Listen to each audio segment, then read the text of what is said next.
We're packed, we're ready, we're going to Germany. This is Derek, one of Nelson's friends and workmates. This is Kyla, Derek's wife. You're going to see a lot of them on this trip. So Derek, here we are on our way to Munich. First time ever in business class. Hi, honey. From the airport in Munich, we took a really nice train ride that actually was really nice to see the landscape of the area to Munich, or München as we were advised. We quite literally dropped off our luggage and headed on to check out our very first palace. Originally built in the 17th century, Nymphenburg Palace was constructed in celebration the birth of Max Emanuel, the son and heir of Bavarian Elector Ferdinand Maria and his wife, Henrietta Adelaide of Savory. Begun in 1664, most of Nymphenburg Palace was completed by 1679, but would later be added to significantly by Max Emanuel himself as well as by later rulers. Of course, wherever we go, hand her the keys.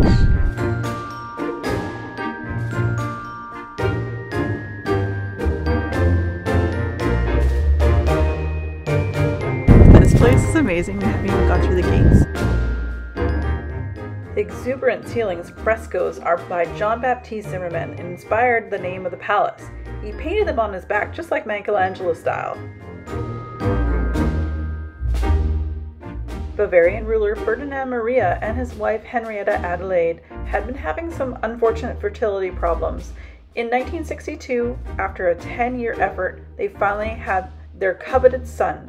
In gratitude, Ferdinand gave his wife land on which she built an Italian-style Baroque palace, which certainly takes the notion of a birthing gift. Wow, go girl. The glittering stone hall is the highlight of the main villa. It's the 3-story grand room of this palace where guests would arrive. It was the center of life at Nymphenburg Palace. Dating from 1760, it's one of the grandest and best preserved Rococo rooms in Bavaria. It boasts elaborate stucco and plasterwork by Francois de Seville, which includes embedded musical instruments.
Ludwig was a notorious ladies' man and appreciated beauty. He prided himself on his ability to spot beauty anywhere, anytime. He didn't care about class or social rank. He liked both commoners and princesses, and judging from the gallery, he obviously preferred brunettes, and didn't prefer his wife, whose portrait is noticeably absent. The long-suffering queen looked the other way and let her philandering husband philander. Nymphenburg Palace served as a summer residence for the electors and kings of Bavaria in the 18th century. Today, the 180-hectare complex with its palace park is the second largest green space in Munich. In addition, Nymphenburg is one of the largest palaces in Germany and one of the most important in Europe.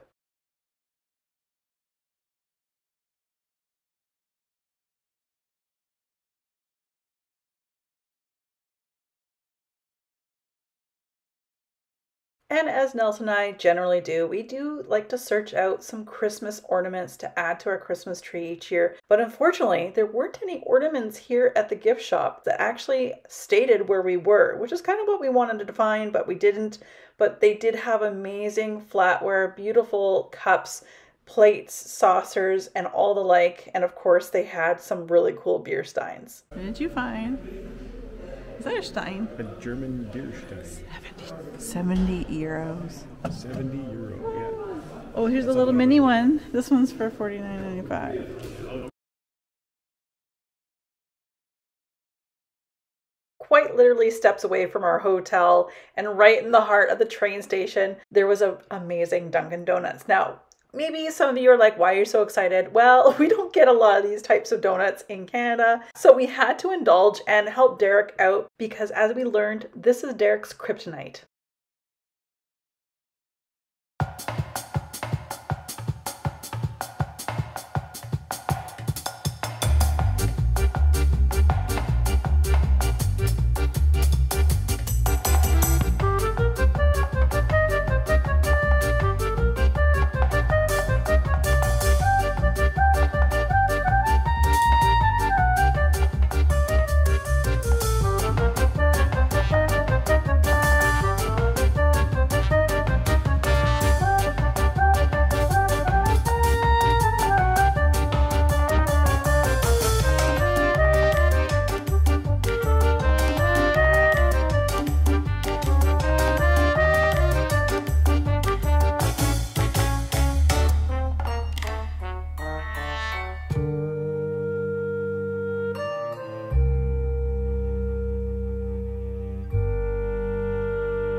Downtown München was just unreal. It was so cool to see the old mixed with so many of the new buildings, the hustle and bustle. You got to remember, this is mid-January. The weather was actually really good, but otherwise, mid-January, not touristy. This was like the perfect time of year for us to go because we weren't bumper to bumper with other folks.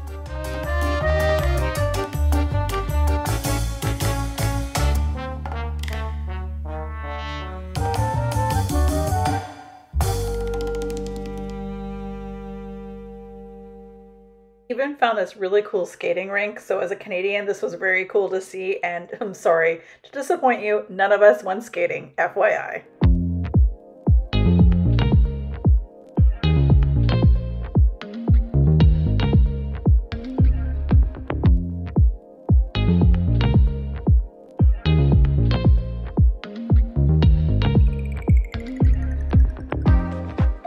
As we bid München adieu, we now head out and say cheers because the next day we head out to Prague. On our next episode, Nelson, Derek, Kyla, Monty, and myself take one of the most beautiful and highly efficient train rides from München to Prague, Czech Republic.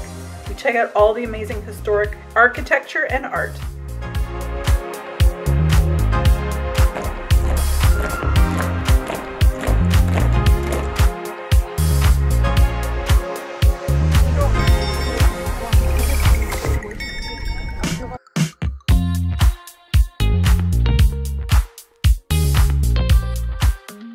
And then we tried a chimney cake, which was absolutely smashing. We all enjoyed it, and I cannot wait to share with you guys one of our favorite desserts on this whole entire trip. Hope you can hitch a ride with all of us for part 2, exploring Prague, Czech Republic. Until next time, cheers!